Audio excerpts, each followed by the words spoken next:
ನಿಮ್ಮ ಊರುಗಳಲ್ಲಿ ಅಥವಾ ನಿಮ್ಮ ಕೇರಿಗಳಲ್ಲಿ ಎಲ್ಲಾದರೂ ಅಸ್ಪೃಶ್ಯತೆ ಆಚರಣೆಗೆ ಸಂಬಂಧಪಟ್ಟಂಗೆ ಏನಾದರೂ ಸಮಸ್ಯೆಗಳಿದ್ದರೆ, ಇನ್ನೂ ಏನಾದರೂ ಆ ಆಚರಣೆ ನಡೀತಾ ಇದ್ದರೆ, ಉದಾಹರಣೆಗೆ ಯಾವುದೋ ಊರಿನಲ್ಲಿ ಸಾರ್ವಜನಿಕವಾಗಿರುವಂಥ ದೇವಸ್ಥಾನಕ್ಕೆ ಪ್ರವೇಶ ನಿರಾಕರಣೆ ಮಾಡೋವಂಥದ್ದು, ಅಥವಾ ಸಾರ್ವಜನಿಕವಾಗಿ ಬಳಸೋಕ್ಕೆ ಇರುವಂಥ ನೀರು, ಬಾವಿ ಇರ್ಬೋದು, ಕೆರೆ ಇರ್ಬೋದು, ಬೋರ್ವೆಲ್ಗಳಿರ್ಬೋದು, ಅಂಥದಕ್ಕೆ ಮುಟ್ಲಿಕ್ಕೆ ಅಥವಾ ಅದನ್ನ ಬಳಸ್ಕೊಳ್ಳೋದಕ್ಕೆ ಅವಕಾಶ ಕೊಡದೇ ಇರೋವಂಥದ್ದು, ಮತ್ತು ಗ್ರಾಮಗಳಲ್ಲಿ ಈ ಬಹಿಷ್ಕಾರ ಹಾಕುವಂಥದ್ದು, ಕೂಲಿ ಕೆಲಸಕ್ಕೆ ಕರೀದೇ ಇರೋವಂಥದ್ದು, ಅಥವಾ ಬೇರೆ ಯಾವುದೋ ಸಾರ್ವಜನಿಕ ಸಮಾರಂಭಗಳಿಗೆ ಸೇರಿಸದೇ ಇರೋವಂಥದ್ದು, ಈ ಥರದ್ದು ಏನಾದರೂ ಇದ್ದರೆ ಈ ಅಸ್ಪೃಶ್ಯತೆ ಆಚರಣೆಗೆ ಸೀಮಿತವಾಗಿ ಪ್ರಶ್ನೆಗಳನ್ನು, ಸಮಸ್ಯೆಗಳನ್ನ ಮೊದಲನೇ ಆದ್ಯತೆಯಾಗಿ ನಾವು ಪರಿಗಣಿಸಿದ್ವಿ. ಅಂಥ ಸಮಸ್ಯೆಗಳೇನಾದ್ರು ಇದ್ದರೆ ದಯಮಾಡಿ ಒಬ್ಬರು ನಮಗೆ ನಾವೇ ಒಂದು ಕಂಡೀಷನ್ಗಳನ್ನ ಹಾಕೊಳ್ಳೋಣ. ಏನಂತಂದರೆ, ಒಬ್ಬರು ಮಾತನಾಡಬೇಕಾದ್ರೆ, ಒಬ್ಬರು ಸಮಸ್ಯೆ ಹೇಳಬೇಕಾದ್ರೆ ದಯಮಾಡಿ ಬೇರೆಯವರು ಮಾತನಾಡೋಕ್ಕೆ ಹೋಗಬೇಡಿ. ನಿಮಗೂ ಇಲ್ಲಿ ಬಂದಿರೋರು ಎಲ್ಲರಿಗೂ ಅವಕಾಶ ಕೊಡ್ತೀವಿ, ಎಲ್ಲರಿಗೂ ಮೈಕ್ ಕೊಡ್ತೀವಿ. ಪ್ರಶ್ನೆಗಳನ್ನ ಕೇಳಿ, ಸಮಸ್ಯೆಗಳನ್ನ ಹೇಳಿ. ನಾವು ಕೇಳಿದ್ರೆ ಏನು ಹೇಳ್ತಾರೆ, ನಿನಗೆ ಯಾಕೆ ನೀವು ಊಟ ಮಾಡೋಕ್ಕೆ ಹೋಗ್ತೀಯಾ, ನಿನಗೇನು ಬೇಕು, ನೀನು ಅದ್ರ ತಂಟೆಗೆ ಹೋಗ್ಬೇಡ ಅಂತ ನಮ್ಮೂರವರು ನನಗೆ ಹೇಳ್ತಾರೆ. ಮತ್ತು ಮಾರಮ್ಮನ ದೇವಸ್ಥಾನಕ್ಕೆ ಏನು ಮಾಡ್ತಾರೆ ಅಂತಂದರೆ, ಊರವರೆಲ್ಲ ಒಂದು ಕಡೆ ಸೇರ್ಕೊಂಡು ಅದಕ್ಕೂ ಹಂಗೆ ಮಾಡ್ತಾರೆ. ಹೊರ ಎಲ್ಲ ಎತ್ಕೊಂಡು ಅವ್ರವ್ರಿಗೆ ಬೇಕಾದಂಥ ಎಲ್ಲ ಸಾಮಾನುಗಳನ್ನ ತಗೊಂಡು ಅಲ್ಲಿಗೆ ಹಬ್ಬ ಹರಿದಿನಗಳೆಲ್ಲ ಮಾಡ್ತಾರೆ. ಮಾಡ್ಬಿಟ್ಟು ಏನು ಮಾಡ್ತಾರೆ, ಆರತಿ ತಗೊಂಡು ಹೋಗ್ತಾರೆ.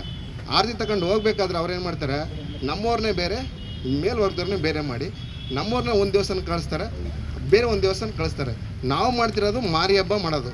ಇವರೇನು ಮಾಡ್ತಾರೆ, ಬಿಸಿಲು ಮಾರಮ್ಮನ ದೇವಸ್ಥಾನ ಅಂತ ಇದೆ, ಅಲ್ಲಿಗೆ ನಮ್ಮನ್ನವರಿಗೆಲ್ಲ ನಮ್ಮ ಜನಗಳನ್ನೆಲ್ಲ ಅಲ್ಲಿಗೆ ಕಳಿಸ್ತಾರೆ. ಅದು ನಾವು ತಡೆಯೋಕ್ಕೆ ಹೋದ್ರೆ ಏನು ಮಾಡ್ತಾರೆ, ನಾನು ತಡೆದಿದ್ದೀನಿ, ತಡೆದ್ರೆ ನೀನು ಯಾವ ದೇವ್ರಿಗೂ ಎದುರ್ಕೊಳ್ಳಲ್ಲ, ಏನಕ್ಕೂ ಎದುರ್ಕೊಳ್ಳಲ್ಲ, ನೀನು ಏನಾದರೂ ಮಾಡ್ಕೊಂಡು ನಮಗೆ ದೇವ್ರು ಅಂದ್ರೆ ಭಯ, ನಮಗೆ ಅದು ಇದು ಆಯ್ತದೆ, ತೊಂದರೆಗಳಾಯ್ತದೆ ಅಂದ್ಬಿಟ್ಟು ನಮ್ಮ ಮೇಲೆ ಅವರು ನಮ್ಮವರೇ ನಮ್ಮನ್ನು ಮೇಲ್ವರ್ಗದವ್ರು ಏನು ಮಾಡ್ತಾರೆ, ನಮ್ಮವ್ರನ್ನೇ ಕುಡಿಸ್ಕೊಂಡು ನಮ್ಮವರೇ ನಮ್ಮನ್ನು ಚೂ ಬಿಡ್ಕೊಂಡು ನಮ್ಮನ್ನು ಎದುರ್ಸೋಕ್ಕೆ ಪ್ರಯತ್ನ ಪಡ್ತಾರೆ. ನಮ್ಗೆ ಇದನ್ನು ತಡೆ ಹಿಡ್ಕೊಡ್ಬೇಕು. ನಮಗೆ ಇದು ತಗೊಳ್ಳುವಾಗ ತಗೊಂಡ್ಬಿಡ್ತಾರೆ, ಆದರೆ ಅವ್ರ ಹತ್ರ ವಸೂಲಿ ಮಾಡೋದು ಭಾಳ ಕಷ್ಟ ಅವ್ರಿಗೆ. ಅದಕ್ಕೆ ಏನು ಮಾಡ್ತಾರೆ, ಅವರು ಮನೆಗೆ ಬರ್ತಾರೆ. ಮನೆಗೆ ಬಂದು ನೀವು ಯಾರು ಸಾಲ ತಗೊಂಡಿರ್ತೀರಿ, ನೀವಿಲ್ಲ ಅಂದರೆ ನಿಮ್ಮ ಮನೆಯವ್ರನ್ನ ಕೇಳೋದು, ಫೋನ್ ಮಾಡೋದು, ಕಿರಿಕಿರಿ ಮಾಡೋದು, ಪ್ರಶ್ನೆ ಮಾಡೋದು, ಸುಮ್ಮನೆ ದಾರಿಲಿ ಹೋಯ್ತಿದ್ರೆ ಅಡ್ಡ ಹಾಕೊಂಡು ನಿಲ್ಲಿಸ್ಕೊಳ್ಳೋದು, ಇವೆಲ್ಲವೂ ಉದಾಹರಣೆಗಳಿದ್ದಾವೆ ತುಂಬ. ಇದನ್ನೆಲ್ಲ ಗಮನಿಸಿ ಸರ್ಕಾರ ಒಂದು ಹೊಸದಾಗಿ ಕಾಯ್ದೆ ತಂದಿದೆ, ಆಯಿತಾ? ಆ ಕಾಯ್ದೆ ನಿಮಗೆ ಈ ಥರದ್ದೇನಾದ್ರು ಸಮಸ್ಯೆಗಳು ಕಂಡು ಬಂದರೆ, ಯಾರಾದರೂ ನಿಮ್ಮ ಮನೆ ಹತ್ರ ಬಂದು ಫೈನಾನ್ಸು ಏನು ತಗೊಂಡಿರ್ತಾರೆ ಅದು ಇಂಟ್ರೆಸ್ಟ್ ಕಟ್ಟು ಅಂತನೋ ಸಾಲ ತೀರಿಸ್ಬಿಡು ಅಂತನೋ ನಿಮ್ಮ ಮನೆ ಹತ್ರ ಬಂದರೆ ಮುಲಾಜೆ ಇಲ್ಲದೆ ಬಂದು ಪೊಲೀಸ್ ಸ್ಟೇಷನ್ ಕಂಪ್ಲೇಂಟ್ ಕೊಡಿ, ಆಯಿತಾ? FIR ಮಾಡ್ತೀವಿ, ಯಾರು ಬಂದಿರ್ತಾರೋ ಅವನ್ನ ಅರೆಸ್ಟ್ ಮಾಡಿ ಜೈಲಿಗೆ ಕಳಿಸ್ತೀವಿ. ಇದು ಕಠಿಣವಾದಂಥ ಕಾನೂನು ಕ್ರಮ. ಸರ್ಕಾರ ರೀಸೆಂಟಾಗಿ ಹೊಸದಾಗಿ ಒಂದು ಕಾಯ್ದೆ ಕೂಡ ತಂದಿದೆ. ಆ ಕಾಯ್ದೆ ಅಡಿಯಲ್ಲಿ ನಾವು FIR ದಾಖಲು ಮಾಡಿ ಅರೆಸ್ಟ್ ಮಾಡಿ ಜೈಲಿಗೆ ಕಳಿಸಿ. ಸುಮಾರು ಜನ ಇಲ್ಲೇ ಫೈನಾನ್ಸ್ ಸುಮಾರು ಕಂಪ್ನಿಗಳಿದೆ. I don't want to take the names of the finance institutions. ಸುಮಾರು ಜನ ಮೈಕ್ರೋ ಫೈನಾನ್ಸ್ನವ್ರ ಮೇಲೆ ಕೇಸ್ ಮಾಡಿ ಅರೆಸ್ಟ್ ಮಾಡಿ ಜೈಲಿಗೆ ಕಳಿಸಿದ್ದೀವಿ. ಇದು ನಿಮಗೆ ಸ್ಪಷ್ಟವಾದಂಥ ನಿದರ್ಶನಗಳು. ಆ ಥರದವ್ರು ಯಾರಾದರೂ ಇದ್ದರೆ ಹೇಳಿ. ಆ ಥರ ಈ ಸ್ಮಾಲ್ ಫೈನಾನ್ಸ್ ಕಂಪ್ನಿಯವ್ರ ಕಡೆಯಿಂದ ಶೋಷಣೆಗೊಳಗಾದವರು ಮನೆ ಹತ್ರ ಬಂದು ಕಿರುಕುಳ ಕೊಡೋದು, ಇಂಟ್ರೆಸ್ಟು ಕೊಟ್ಬಿಡಿ, 1 ತಿಂಗಳು ಮಿಸ್ ಆದರೆ ಆಗಲೇ ಮನೆ ಮುಂದೆ ಬಂದು ನಿಂತಿರ್ತಾರೆ. ಒಂದೇ 1 ತಿಂಗಳು ಮಿಸ್ ಆಗಿದ್ದರು ಮನೆ ಮುಂದೆ ಬಂದು ನಿಂತಿರ್ತಾರೆ ಸಾಲ ಕಟ್ಟಿ ಅಂತ. ಅವರೇನಾದರೂ ನಿಮ್ಮ ಮನೆ ಹತ್ರ ಬಂದು ಕಂತು ಕಟ್ಟಿ ಅಂತನೋ ಇಂಟ್ರೆಸ್ಟ್ ಕಟ್ಟಿ ಅಂತನೋ ಬಂದರೆ ನಿಮ್ಮ ಮನೆ ಹತ್ರ, ನೀವು ನೇರವಾಗಿ ಪೊಲೀಸ್ ಸ್ಟೇಷನ್ಗೆ ಬಂದು ಕಂಪ್ಲೇಂಟ್ ಕೊಡಿ. ನಾವು FIR ದಾಖಲು ಮಾಡಿಕೊಂಡು ಅವ್ರ ಮೇಲೆ ಕಾನೂನು ರೀತಿ ಕ್ರಮ ಜರುಗಿಸ್ತೀವಿ. ಅವ್ರಿಗೆ ನಿಮ್ಮ ಮನೆ ಮುಂದಕ್ಕೆ ಬಂದು ಬಡ್ಡಿ ಕಂತು ಕಟ್ಟಿ ಅಂತ ಕೇಳುವಂಥ ಅಧಿಕಾರ ಯಾರು ಕೊಟ್ಟಿಲ್ಲ. ಅರ್ಥ ಆಯ್ತಾ? ಎಕ್ಸೈಸ್ ಡಿಪಾರ್ಟ್ಮೆಂಟ್ನವ್ರನ್ನೂ ಕೂಡ ತಾವು ಕರೆದು ಕೂರಿಸ್ಕೊಬೇಕು. ಎಕ್ಸೈಸ್ ಡಿಪಾರ್ಟ್ಮೆಂಟ್ನವ್ರನ್ನ ಕೂರಿಸ್ಕೊಂಡು ಯಾವ ಅಂಗಡಿಯಿಂದ ಬರ್ತಾ ಇದೆ ಆ ಊರಿಗೆ, ನಮ್ಮ ಭೈರಪುರಕ್ಕೆ ಯಾವ ಅಂಗಡಿಯಿಂದ ಬರ್ತಾ ಇದೆ, ಅಂಗಡಿ ಮಾಲೀಕರನ್ನು ಕೂಡ ಕರೆದು ಇಲ್ಲಿ ಕೂರಿಸ್ಕೊಂಡು ಏನಾದ್ರೂ ನಿಮ್ಮ ಅಂಗಡಿಯಿಂದ ಭೈರಾಪುರಕ್ಕೋ, ಕೇತಳ್ಳಿಗೋ, ಕೆರಾಟಿಗೋ, ಹುಣಸೂರ್ಗೋ ಹೋಗಿದ್ರೆ ನಿಮ್ಮ ಅಂಗಡಿನ ಸಸ್ಪೆಂಡ್ ಮಾಡ್ತೀವಿ ಅಂತ ಅಂಗಡಿಯವ್ರಿಗೆ ಡೈರೆಕ್ಷನ್ ಮಾಡಬೇಕು. ಅದು ಅಂಗಡಿಯವ್ರು ಏನಾದ್ರೂ ದಿನನಿತ್ಯ ಅವರೇ ತಂದು ಊರೂರ್ಗೆ ಅವರೇ ಮೊದಲು ಇದನ್ನು ಹಂಚಿದ್ರು, ಆ ರೀತಿ ಕ್ರೇಟ್ ಗಟ್ಟಲೆ ಹಂಚ್ಬಿಟ್ಟು ಹೊಟ್ಟೋಯ್ತವ್ರೆ. ಅದನ್ನು ಏನು ಮಾಡಬೇಕಪ್ಪ ಅಂತ ಅಂದರೆ ತಾವು ತಹಸೀಲ್ದಾರರು ತಾವು ಎಕ್ಸೈಸ್ ಡಿಪಾರ್ಟ್ಮೆಂಟ್ನವ್ರು ಕೂತ್ಕೊಂಡು ಅದನ್ನು ನಾವು ಪರಿಹಾರ ಮಾಡಿಕೊಡ್ಬೇಕು. ಪೊಲೀಸಿಂದ ಪರಿಹಾರ ಮಾಡೋಕ್ಕೆ ಸಾಧ್ಯವಿಲ್ಲ ಅಂತ ನನ್ನ ಅಭಿಪ್ರಾಯ. ಕೇಸು ಅವರು ಹಿಡ್ಕೊಬಂದು ಕೊಟ್ಟರೆ ಮಾತ್ರ ನೀವು ಕೇಸ್ ಹಾಕ್ತಿರೋ ಹೊರತು ಇನ್ಯಾವ ಕೇಸನ್ನು ಕೂಡ ಮಾಡೋಕ್ಕಾಗೋದಿಲ್ಲ. ಆದ್ದರಿಂದ ನೀವು ದಯಮಾಡಿ ಮುಂದಿನ ಸಭೆಯಲ್ಲಿ SC/ST ಸಭೆ ಕರೆಯುವಾಗ ಎಕ್ಸೈಸ್ ಇನ್ಸ್ಪೆಕ್ಟ್ರನ್ನ ಕರ್ಕೊಂಬಂದು ಕೂರಿಸ್ಕೋಬೇಕು. ಯಾರನ್ನೋ ಒಬ್ಬ ಎಕ್ಸೈಸ್ ಇನ್ಸ್ಪೆಕ್ಟ್ರನ್ನ ಕೊಟ್ಬಿಟ್ರೆ ಏನಪ್ಪ ಎಷ್ಟು ಕೇಸ್ ಹಾಕಿದೆ ಅಂದ್ರೆ 300 ಹಾಕಿದ್ದೀನಿ ಅಂತಾನೆ. ಯಾವ್ಯಾವ ಊರ್ದು ಎಷ್ಟೆಷ್ಟು ಹಾಕಿದೆ ಕೊಡಪ್ಪ ಅಂತ ಅಂದರೆ ನಾನು ಮರ್ತುಬಿಟ್ಟು ಬಂದುಬಿಟ್ಟಿದ್ದೀನಿ ಆಮೇಲೆ ತತ್ತೀನಿ ಅಂತಾನೆ. ಅದು ಯಾಕಪ್ಪ ಅಂದ್ರೆ ಸಾರ್ವಜನಿಕರ ದಲಿತರ ಎದುರಿಗೆ ಯಾವ್ಯಾವ ಊರಿಗೆ ಎಷ್ಟೆಷ್ಟು ಕೇಸ್ ಹಾಕಿದ್ದೀರಿ ಅನ್ನೋದು ನಮ್ಮ ಗಮನಕ್ಕೆ ಬರಬೇಕು. ಅಂಗಡಿ ಮಾಲೀಕರನ್ನು ಕೂಡ ಕರೆದು ನೀವೇನಾದ್ರು ಕೊಟ್ಟರೆ ನಿಮ್ಮ ಅಂಗಡಿನ ಸಸ್ಪೆಂಡ್ ಮಾಡಬೇಕು ಅಂತ ಹೇಳಬೇಕು ಅಂತ ತಮ್ಮಲ್ಲಿ ಮನವಿ ಮಾಡ್ತಾ, ಇದು ಜರೂರಾಗಬೇಕು. ಪ್ರತಿ ಒಂದು ಮೀಟಿಂಗ್ನಲ್ಲೂ ಕೂಡ ದಲಿತರ ಮನೆ ಊರುಗಳಲ್ಲಿ ಸರಪ್ ಮಾಡ್ತಾರ ಎಂಡ ಮಾಡ್ತಾರ ಅನ್ನೋದು ಇದು ದಯಮಾಡಿ ಇದು ನಿಲ್ಲಬೇಕು.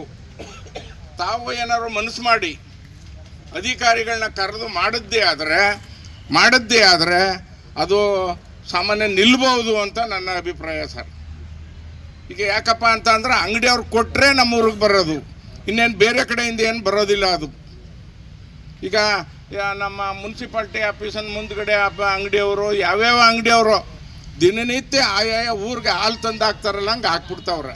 ಆದ್ದರಿಂದ ಅವ್ರನ್ನ ಕರೆದು ಮಾತಾಡಬೇಕು ಅಂತ ನನ್ನ ಒಂದು ಮನವಿನ ತಮ್ಮ ಮುಂದೆ ಇಟ್ಟಿದ್ದೀನಿ. ಇದು ಮದ್ಯ ಸಂಬಂಧಪಟ್ಟಂಗೆ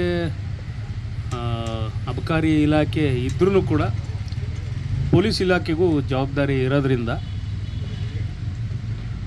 ನಾವು ಕೂಡ ಅಕ್ರಮವಾಗಿ ಮದ್ಯ ಮಾರಾಟ ಎಲ್ಲಿ ಮಾಡ್ತಾರೆ, ಮದ್ಯ ಶೇಖರಣೆ ಮಾಡ್ತಾರೆ, ಅಕ್ರಮವಾಗಿ ಎಲ್ಲೆಲ್ಲಿ ರಸ್ತೆ ಬದಿಗಳಲ್ಲಿ ಮದ್ಯಪಾನ ಮಾಡ್ತಾರೆ, ಇವೆಲ್ಲವೂ ಏನಂದರೆ ಪಬ್ಲಿಕ್ ನ್ಯೂಸೆನ್ಸ್ ಆಗೋದ್ರಿಂದ, ಕಾನೂನು ಸುವ್ಯವಸ್ಥೆ ಸಮಸ್ಯೆಗಳಾಗೋದ್ರಿಂದ ನಾವು ಕೂಡ ಇದರಲ್ಲಿ ಜವಾಬ್ದಾರಿ ಇರೋದ್ರಿಂದ ನಾವು ಕೂಡ ಈ ಅಕ್ರಮ ಮದ್ಯ ಮಾರಾಟ ಎಲ್ಲಾಗ್ತವೆ ಅವುಗಳ ಮೇಲೆ ದಾಳಿ ಮಾಡಿ ಕಾನೂನು ಕ್ರಮ ತಗೊಂತ ಇದ್ದೀವಿ. ಅಬಕಾರಿ ಇಲಾಖೆ ಕೂಡ ಮಾಡ್ತಾಯಿದ್ದಾರೆ. ಜೊತೆಗೆ ನೀವು ಈಗ ಏನು ಹೇಳಿದ್ರಿ, ಇಲ್ಲಿ ಸರಬರಾಜು ಏನಾಗ್ತದೆ ಅವ್ರನ್ನ ಕರಿಬೇಕು, ಮತ್ತು ಎಕ್ಸೈಸ್ ಡಿಪಾರ್ಟ್ಮೆಂಟ್ ಅವ್ರನ್ನೂ ಕೂಡ ಕರೆದು ಒಂದು ಸಭೆ ಮಾಡಿ ಅಕ್ರಮವಾಗಿ ಏನು ಸರಬರಾಜು ಆಗ್ತವೆ ಹಳ್ಳಿಗಳಿಗೆ, SC/ST ಕಾಲೋನಿಗಳಿಗೆ ಏನು ಸರಬರಾಜು ಆಗ್ತವೆ ಅದಕ್ಕೆ ಕಡಿವಾಣ ಹಾಕೋ ನಿಟ್ಟಿನಲ್ಲಿ ಕ್ರಮ ತಗೋಬೇಕು ಅನ್ನೋದು ನಿಮ್ಮ ಅಹವಾಲು. ಖಂಡಿತವಾಗಿ ಇನ್ನೊಂದು ಸಲ ಎಕ್ಸೈಸ್ ಡಿಪಾರ್ಟ್ಮೆಂಟ್ನವ್ರನ್ನೂ ಒಳಗೊಂಡಂತೆ ಒಂದು ಸಭೆ ಕರಿತೀನಿ. ಈ ಯಾರು ಬಾರ್ ಮತ್ತು ವೈನ್ ಸ್ಟೋರ್ಗಳ ಮಾಲೀಕರಿರ್ತಾರೆ ಅವ್ರನ್ನೂ ಒಳಗೊಂಡಂತೆ, ಎಕ್ಸೈಸ್ ಡಿಪಾರ್ಟ್ಮೆಂಟ್ ಅವ್ರನ್ನೂ ಒಳಗೊಂಡಂತೆ ಒಂದು ಸಭೆನ ಸದ್ಯದಲ್ಲೇ ಕರಿತೀವಿ. ತಮಗೂ ಕೂಡ ಮಾಹಿತಿ ಕೊಡ್ತೀವಿ. ಆ ಸಭೆಯಲ್ಲಿ ಈ ಸಮಸ್ಯೆ ಬಗ್ಗೆ ವಿಸ್ತೃತವಾಗಿ ಚರ್ಚೆ ಮಾಡೋಣ. ಅಕ್ರಮ ಮದ್ಯ ಸರಬರಾಜು ಏನಿದೆ, ಅಕ್ರಮವಾಗಿ ಮಾರಾಟ ಮಾಡೋವಂಥದ್ದು ಏನಿದೆ ಅದಕ್ಕೆ ಕಡಿವಾಣ ಹಾಕೋಣ ನಾವು ನೀವೆಲ್ಲ ಸೇರಿ. ಜೊತೆಗೆ ನಿಮಗೆ ಗೊತ್ತಿರ್ಬೋದು, ಎಲ್ಲಿ ಬೇಡಿಕೆ ಇರ್ತದೆ ಅಲ್ಲಿಗೆ ಸಪ್ಲೈ ಕೂಡ ಇರ್ತದೆ. ಅದು ಕಾನೂನು ಬದ್ಧವಾಗಾದರೂ ಆಗ್ಬೋದು, ಕಾನೂನು ಬಾಹಿರವಾಗಾದರೂ ಆಗ್ಬೋದು. ಈ ಬೇಡಿಕೆ ಏನಿದೆಯಲ್ಲ ಆ ಬೇಡಿಕೆ ಬಗ್ಗೆ ಒಂದು ಸ್ವಲ್ಪ ಜಾಗ್ರತೆ ಮುಗಿಸ್ಬೇಕು ಜನರಲ್ಲಿ. ಜನದ ವ್ಯಕ್ತಿನ ಹೊಡೆದಂಥ ಸಂದರ್ಭದಲ್ಲಿ ನಾನು ಅದಕ್ಕೆ ಸಂಬಂಧಪಟ್ಟಂತೆ ಅವ್ರನ್ನ ಕರ್ಕೊಬಂದು ನಮ್ಮ ಈ ಟಿ ನರಸೀಪುರ ಪೊಲೀಸ್ ಠಾಣೆಯಲ್ಲಿ ದೂರನ್ನು ಕೊಡುವಂಥ ಸಂದರ್ಭದಲ್ಲಿ ಸರ್, ನಾನು MA PhD, ಒಬ್ಬರು MA, ಇನ್ನೊಬ್ಬರು ಕೂಡ BCom ಮಾಡಿದ್ರು, ಇನ್ನೊಬ್ಬರು ಅವನು BCom ಮಾಡಿದ್ದ. ಅಂದರೆ ನಾವು ನೊಂದ ವ್ಯಕ್ತಿಯನ್ನು ಕರೆದುಕೊಂಡು ಬಂದಂಥ ಸಂದರ್ಭದಲ್ಲಿ ನಮ್ಮ ಮೇಲೆ ಕೂಡ SC/ST ದೌರ್ಜನ್ಯ ಆ್ಯಕ್ಟಿಗೆ ಕೌಂಟ್ರಿ ಕೇಸು ನಮ್ಮ ಮೇಲೆ ಮಾಡಿದ್ರು ಸರ್. ಅವಾಗ ಇದ್ದಂಥ ಸಂದರ್ಭದಲ್ಲಿ ನಮ್ಮ ಗೋವಿಂದ್ ಸರ್ ಇದ್ದರು, ಮತ್ತು ಇಲ್ಲಿ ನಮ್ಮ ಕೃಷ್ಣಪ್ಪ ಸರ್ ಇದ್ದರು. ನಾವು ಸರ್ ಹೀಗೆ ಅವನು ಏನೋ ದುಡ್ಡ ಕೇಳಿದಂಥ ಸಂದರ್ಭದಲ್ಲಿ ನಾನು ಟ್ರ್ಯಾಕ್ಟರ್ ಹೊಡೆದಿನಂತೆ, ಆ ದುಡ್ಡ ಕೊಡು ಅಂತ ಕೇಳಿದ ಸಂದರ್ಭದಲ್ಲಿ ಅವನಿಗೆ ಈ ಥರ 7 ಜನ ಬಂದು ಹೊಡೆದಿದ್ದಾರೆ ಸರ್. ಕಂಪ್ಲೇಂಟ್ ತಗೊಳ್ಳಿ ಅಂತಂದ ಸಂದರ್ಭದಲ್ಲಿ ಕಂಪ್ಲೇಂಟ್ ತಗೋತೀನಿ ಅಪ್ಪ, ಆದರೆ ಮೇಲಿಂದ ನಮಗೆ ಫೋನ್ ಬರ್ತಾ ಇದೆ, ಅವ್ರ ಮೇಲೂ ಕೇಸ್ ಹಾಕಿ ಅಂತ ಅನ್ನುವಂಥದ್ದು. ಇವು 21 ರಿಜಿಸ್ಟರ್ ಆದ್ದು ಸರ್. 25/6 24 ಅದು ಕ್ಲೋಸ್ ಆಯಿತು ಸರ್. ಅಂದರೆ ನಮ್ಮ ಮೇಲೆ ಕೌಂಟ್ರಿ ಕೇಸು ಅದು ರಿಪೋರ್ಟ್ ಆಗಿ ಕ್ಲೋಸ್ ಆಗಿದೆ ಸರ್ ಈಗ. ಸೊ ಈ ರೀತಿಯ ನಾವು ಸಫರ್ ಪಟ್ಟದಂತ ಎಷ್ಟು ಸಫರ್ ಪಟ್ಟಿದ್ವಿ ಅಂದರೆ ಸರ್, ಅವ್ರ ಹತ್ರ ಹೋಗೋದು, ಅವ್ರು ಯಾರ ಹತ್ರ ಹೋಗಿದ್ರೆ ಪೊಲಿಟಿಷಿಯನ್ ಹತ್ರ ನಾವು ಕೂಡ ಹೋದಂಥ ಸಂದರ್ಭದಲ್ಲಿ ಅವರು ತಮಗೆ ಅರಿವಿಲ್ಲದಂತ ಅಯ್ಯೋ ಅವರು ಇದು ಚಿಕ್ಕಲಟೆ ಅಂದ್ರಲ್ಲ ನಿಮ್ಮ ಮೇಲೆ ಕೇಸ್ ಹಾಕಿದಾರೆ ಅನ್ನುವಂಥದ್ದಲ್ಲಿ ನಡ್ಕೊಂಡು ಸರ್. ಸೊ ನಾವು ಫಸ್ಟ್ ಅಂತ ಏನು ಕಷ್ಟಪಟ್ವಿ ಆ ರೀತಿ ಯಾರು ಪಡಬಾರ್ದು ಸರ್. ಅಂದರೆ SC/ST ಆ್ಯಕ್ಟಿಗೆ ಅಥವಾ ಒಂದು ದೌರ್ಜನ್ಯ ಅಂತ ಬಂದ ಸಂದರ್ಭದಲ್ಲಿ ಅದಕ್ಕೆ ಕೌಂಟ್ರಿ ಕೇಸ್ ಹಾಕಬಾರ್ದು ಸರ್. ತಾವು ದಯಮಾಡಿ ಸರ್ ಇದನ್ನ ಪರಿಶೀಲಿಸ್ಬೇಕು ಸರ್. ಯಾಕಂತಂದ್ರೆ ನಾವು ನೊಂದ ವ್ಯಕ್ತಿನ ಕರ್ಕೊಂಡು ಬಂದ ಸಂದರ್ಭದಲ್ಲಿ ನಮ್ಮ ಮೇಲೆ ಕೌಂಟರ್ ಕೇಸ್ ಹಾಕುವಂಥ ಸಂದರ್ಭ ಬಂದಾಗ ನಾವು ಯಾರ ಹತ್ರ ಹೋಗೋದು ಸರ್? ಹೂ ಸೇವ್ ಹಸ್, ನಮ್ಮನ್ನು ಯಾರು ಸೇವ್ ಮಾಡ್ತಾರೆ ಸರ್?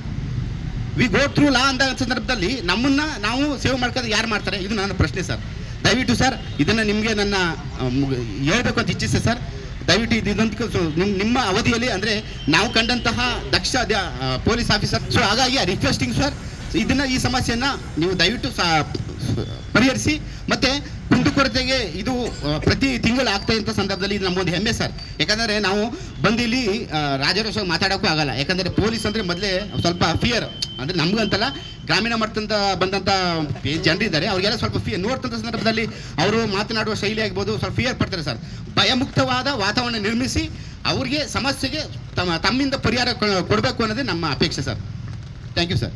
ಇಂಥ ಸಭೆಯಲ್ಲಿ ಎಲ್ಲ ಅಧಿಕಾರಿ ವರ್ಗದವ್ರು ಇದ್ದಿದ್ರು ಒಂದು ಕಡೆ ನಮ್ಮ ಸಮಸ್ಯೆನ ಅಲ್ಲೇ ಬಗೆಹರಿಸ್ಕೋಬೋದಾಗಿತ್ತೇನೋ ಅಂತ ಹೇಳಕ್ಕೆ ಭಾವಿಸ್ತೀನಿ. ಮತ್ತು ಎರಡನೇದು ಸರ್, ನಾನಿವಾಗ ಒಂದೇ ಒಂದು ಪ್ರಶ್ನೆ ಬರೋದೇನಂತಂದರೆ, ನಮ್ಮ ತಾಲೂಕಲ್ಲಿ ಒಂದು 5-6 ಹಳ್ಳಿಗಳಲ್ಲಿ ಸ್ಮಶಾನಗಳಿಲ್ಲ. ಇದನ್ನು ನಿರಂತರವಾಗಿ ಹೋರಾಟ ಮಾಡ್ಕೊಂಡು ಬರ್ತಾಯಿದ್ವಿ. ಬನ್ನೂರಲ್ಲಿ ಇತ್ತೀಚೆಗೆ ಏನೋ ರಸ್ತೆಗೆ ಮೊನ್ನೆ ತಾನೇ ಒಂದು ಹಸಿರು ನಿಶಾನೆ ತೋರಿದ್ದಾರೆ ಜಮೀನು ರಸ್ತೆ ಕೊಡೋಕ್ಕೆ. ಮತ್ತು ನರಿಪುರದಲ್ಲಿ ಸ್ಮಶಾನನೇ ಇಲ್ಲ ಸರ್. ಅದು ಪ್ರತಿ ಒಂದು ಸಾರಿ ಯಾವುದೇ ಸಾವಾದ್ರೂ ಈಗ ಅಲ್ಲೇನಾಗುತ್ತೆ, ನಾವು ಅಲ್ಲೇ ಊತಾಕ್ಬೇಕು. ಇಲ್ಲ ನಾವೇ ನರಸೀಪುರಕ್ಕೆ ತಗೊಬರ್ತೀವಿ ಅಂತಂದ್ರೆ ಹೋರಾಟಗಾರರ ಮೇಲೆ ನೀವೇನು ಮಾಡ್ತೀರಿ, ಯಾವ್ದಾದ್ರು ಕೇಸ್ ಹಾಕ್ತೀರಿ, ನಮ್ಮನ್ನು ಅರೆಸ್ಟ್ ಮಾಡ್ತೀರಿ, ಎಣತೆ ಉಳ್ಕತ್ತೆ, ಈ ಸಮಸ್ಯೆಗಳು ಆಗುತ್ತೆ. ಅದಾಗಬಾರ್ದು ಅಂತಂದ್ರೆ ತ್ವರಿತವಾಗಿ ಅಲ್ಲಿ ಉಳ್ಕ ಸ್ಮಶಾನ, ಸತ್ಯಣ ಉಳ್ಕ ಸ್ಮಶಾನ ಬೇಕು ಸರ್. ಮಂಜಿಪತ್ತುಂಡಿಲಿ ಸರ್ ಸ್ಮಶಾನ ಇದೆ, ಅಲ್ಲಿ ಬೇರೆಯವರು ಸವರ್ಣೀಯರು ಅಲ್ಲಿ ಬೆಳೀತಾ ಇದ್ದಾರೆ, ಅವರು ಬಿಟ್ಕೊಡ್ತಾ ಇಲ್ಲ. ಏನಾದರೂ ನಾವು ಸತ್ತಂಥ ಸಂದರ್ಭದಲ್ಲಿ ಆ ಜಮೀನು ಹತ್ರ ಹೋಯ್ತು ಅಂತಂದಾಗ ನಮ್ಗೆ ತಲಕಾಡು ಪೊಲೀಸ್ದವ್ರಿಗೆ ಫೋನ್ ಮಾಡಿ ಮುಂಚಿತವಾಗಲಿ ಅಲ್ಲಿ ಪೊಲೀಸ್ ಬಂದೋಬಸ್ತ್ ಇರ್ತದೆ. ಊರ ಹೆಸರು ಹೇಳ್ಬಿಡಿ ಸರ್. ಮಂಜಿಪತ್ತುಂಡಿ ಸರ್, ತಲಕಾಡು ಲಿಮಿಟ್ ಬರ್ತದೆ. ನರಿಪುರ ಅಲ್ಲಿ ಸ್ಮಶಾನನೇ ಇಲ್ಲ ಸರ್, ಅದು ತಲಕಾಡು ಲಿಮಿಟ್ಗೆ ಬರ್ತದೆ. ಮತ್ತು ಇತ್ತೀಚೆಗೆ ಸರ್ ಈಗ ಗೋಪಾಲ್ಪುರದ ನಮ್ಮದು ಏನು ನಿವೇಶನಗಳಿತ್ತು, ಆ ನಿವೇಶನ ಬಗ್ಗೆ ಅದು ಸುಮಾರು 70-80 ವರ್ಷದ ಹಿಂದಿಂದನೂ ಅದು ಆ ಗೋಪಾಲ್ಪುರದ ನಿವಾಸಿಗಳಿಗೆ ಅಂತೇನು ಪುರಸಭೆಯಲ್ಲಿ ಏನೋ ಒಂದು ಆದೇಶ ಇತ್ತು ಅನ್ನೋದೊಂದು ಇತ್ತು. ಮತ್ತು ಆ ನಡವಳಿಯಲ್ಲೂ ಸಹ ಅದನ್ನು ಸೇರಿಸಿದ್ರು. ಏಕಾಏಕಿ ಪೊಲೀಸ್ ಬಂದೋಬಸ್ತ್ ತಗೊಂಡು ತಾವು ಅದನ್ನೆಲ್ಲ ದೇವಸ್ಥಾನ ಮತ್ತು ಅಲ್ಲಿ ಗುಡಿಸಲು ಕಟ್ಕೊಂಡಿದ್ದಂಥ ಎಲ್ಲ ಗುಡಿಸಲುಗಳನ್ನ ಸಹ ತೆರವುಗೊಳಿಸ್ತೀರಿ. ಇದು ನಮ್ಗೆ ನಿಜವಲ್ಲ ಅದು ಏನಕ್ಕಂತ ಗೊತ್ತಾಗಿಲ್ಲ. ಯಾಕಂದರೆ ದಾವಣಗೆರೆಯಿಂದ ಬಂದಂಥ ಒಂದು ಕೊರಚ ಸಮುದಾಯ ಸರ್ಕಾರಿ ಜಾಗದಲ್ಲಿ ನಿವಾಸಗಳು ಕಟ್ಕೊಂಡು ಅಲ್ಲಿ ಏನೋ ಹಂದಿ ಸಾಗಾಣಿಕೆ ಮಾಡ್ತಿದ್ದ ಸಂದರ್ಭದಲ್ಲಿ ಅವರು ಅಲ್ಲಿ ಆ ಜಾಗ ನಮ್ಮ ಯಾರ್ದು ಅದು ಸಾರ್ವಜನಿಕರದ್ದು ಅಥವಾ ಅದು ಸರ್ಕಾರದ್ದು ಗೊತ್ತಿಲ್ಲ. ಕರ್ನಾಟಕ ನ್ಯೂಸ್ ಡಿಜಿಟಲ್ ಚಾನಲ್ ಅನ್ನು ಈಗಲೇ ಸಬ್ಸ್ಕ್ರೈಬ್ ಮಾಡಿ. ಧನ್ಯವಾದಗಳು.